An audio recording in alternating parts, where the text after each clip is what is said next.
বাচ্চারা কোনো কিছু খাওয়ার জন্য যদি কখনো কিছু আমার কাছে আবদার করে সেটা রেডি করে না দেওয়া পর্যন্ত কেন জানি আমার ভালো লাগে না। এমন না যে আমার রান্না করতে অনেক বেশি ভালো লাগে, রান্না করতে আমার মোটেও একদম ভালো লাগে না, কিন্তু বাচ্চারা আমার কাছে কিছু খেতে চাইছে আর আমি সেটা রেডি করে দেই নাই, এটা আমার মনে হয় খুব কম হয়েছে। আজকে আমার বড় ছেলেটা স্কুলে যাওয়ার আগে আমাকে বারবার বলতেছিল, মা আজকে কিন্তু দুপুরে ফ্রাইড রাইস রান্না করবা। যাক, বাসায় তেমন কিছুই ছিল না, তারপরেও মাথার ভিতরে বারবার ঘুরপাক খাচ্ছিল ছেলে আমার ফ্রাইড রাইস খাইতে চাইছে, যা আছে তাই দিয়ে রান্না করে দেবো। আসলে আমি যা রান্না করি তাই সে খুব পছন্দ করে। এই যে ফ্রাইড রাইসটা এত নর্মালভাবে রান্না করছি, আলহামদুলিল্লাহ আমার ছেলে এত বেশি খুশি হয়েছে। তার খুশির জন্যই মূলত আজকে আমার এত কিছু আয়োজন, যা ছিল তাই দিয়েই করছি। আসলে বাসায় তেমন কিছুই ছিল না, শুধুমাত্র এই গাজর ছিল একটা, সে একটা গাজর কুচি দিয়ে আজকে এই ফ্রাইড রাইসটা রান্না করব। আসলে ফ্রাইড রাইস কিন্তু আলু, বেগুন, পটল এগুলো দিয়ে বানাইলে ভালো লাগবে না, এটার জন্য স্পেশাল কিছু সবজি আসলে যেটা ফ্রাইড রাইসের সাথে যায় সেগুলি আমার ছিল না। ক্যাপসিকাম ছিল না, বিনস ছিল না, শুধু একটা এই গাজর ছিল, সে একটা গাজর দিয়ে আমি আজকে এই ফ্রাইড রাইসটা রান্না করে দিলাম। যদিও আমার বাচ্চারা খুশি হয়েছে খুব, এটাই আমার কাছে যথেষ্ট, তাদের খুশি আমার মূল কথা। যাক, তারপরে এখানে আমি ফ্রাইড রাইসটা সুন্দর করে রান্না করে নিলাম। আগে থেকে যে একটা ডিম আমি আগে থেকে ভেজে রাখছিলাম সেই ডিমটাও দিয়ে দিলাম, একটু চিনি দিয়ে দিলাম। এটা নর্মাল সবাই রান্না করতে পারেন, এটা স্পেশাল কোনো কিছুই না। যাই হোক, এখানে আমি কিছু চিকেনও ম্যারিনেট করে রাখছিলাম।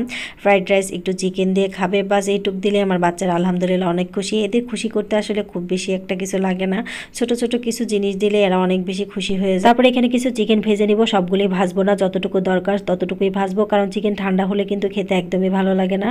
আর এটা কিন্তু আমি একদম যে রেগুলার চিকেন ফ্রাই যেটাকে বলে সেটা করি নাই, একদম আমাদের বাঙালি স্টাইলের ঝাল ঝাল একটু ফ্রাই করছি, আর এটা খেতে কিন্তু বেশ ভালোই লাগে। তারপরে এখানে আমি একটু রাতের জন্য তরকারি রান্না করে নিব। আসলে জাহিনের বাবা দুপুরে আমাদের সাথে খাওয়া দাওয়া করে না, সে অফিসেই খাওয়া দাওয়া করে, তাই দুপুরের রান্নাটা আমরা নিজেদের পছন্দ মতো করি, আর রাতের জন্য জাহিনের বাবার জন্য আলাদা করে একটা কিছু করি, বাস এতে হয়ে যায়। তারপরে এখানে একটু ছোটো মাছের তরকারি রান্না করে নেব, এটা হলো নদীর ভাঙন মাছ সম্ভবত। তারপরে এই মাছটা জাহিনের বাবা অনেক পছন্দ করে, এটা মাখিয়ে রান্না করলেও খেতে ভালো লাগে। আজকে হঠাৎ করে ইচ্ছে হলো যে এটা একটু আসলে কষিয়ে রান্না করি, দেখি খেতে কেমন লাগে। তারপরে মাছগুলি ভালো করে কষানো হয়ে গেলে এখানে আগে থেকে যে আমি বেগুন, আলু আর সিম কেটে রাখছিলাম সেগুলি ভালো করে একটু কষাই নিব। আসলে রাতে আমাদের এগুলি কিছুই খাওয়া হয় নাই, কারণ রাতে জাহানের বাবা বাইরে থেকে অনেক খাবার নিয়ে আসছিল, সেগুলি রাতে আমরা খাইছি। আর এই তরকারিটা আমি ফ্রিজে রেখে দিয়েছিলাম। আসলে আমি কখনোই এমন পরিমাণে তরকারি রান্না করি না যেন সেটা ফ্রিজে থাকে, কারণ ফ্রিজের তরকারি আমি একদমই খেতে পারি না। আর পরের দিন এই তরকারিটা দেখা যায় সবাই খায়, কি শুধু আমি খাই না, কারণ আমার খেতে একদমই ভালো লাগে না। তাই আমি সবসময় চেষ্টা করি এতটুক পরিমাণ খাবার রান্না করতে যেন সেটা দিনেরটা দিনই শেষ হয়ে যায়। যতটুকু খাবার বেঁচে থাকে সেটা দেখা যায় যে আসলে বেশিরভাগ সময় আমি খাই না, বাসার সবাই দেখা যায় একটু একটু খায়। তারপরে যেখানে আমি একটু খাবার টাবার রান্না করা শেষ, ছেলেকে একটু সুন্দর করে একটু ভালো করে একটু গুছগাছ করে খাবারটা দিলাম। আসলে বাচ্চাদের এইভাবে খাবার দিলে বাচ্চারা খুশি হয় আর খায়ও ঠিকঠাক মতো। যাক, আলহামদুলিল্লাহ আমার ছেলে খাবারটা ভীষণই পছন্দ করছে, এটাই আমার জন্য অনেক কিছু। তারপরে বরাবরের মতো প্রতিদিনই বিকালে যেরকম ছাদে যাই, আজকে ছাদে গেছিলাম। আজকে ছাদে আসছি একটা জরুরি কাজ করতে। এই যে ছাদের যে টমেটো গাছগুলা, এই টমেটো গাছের যে বাড়তি পাতাগুলি আছে নিচে সেগুলি কেটে দেব, কারণ এই গাছগুলি আমি যেহেতু ছোট টবে লাগাইছি আর এগুলি যেহেতু ছাদে লাগানো, আমার একদম সরাসরি মাটিতে লাগানো না, তাই এই গাছগুলোর একটু এক্সট্রা পরিচর্যা করতে হয়, কারণ এর ভেতরে যে এক্সট্রা যে নিচের দিকে যে বড় বড় পাতাগুলি সেগুলি কেটে দিলে গাছের ফলন ভালো হয়।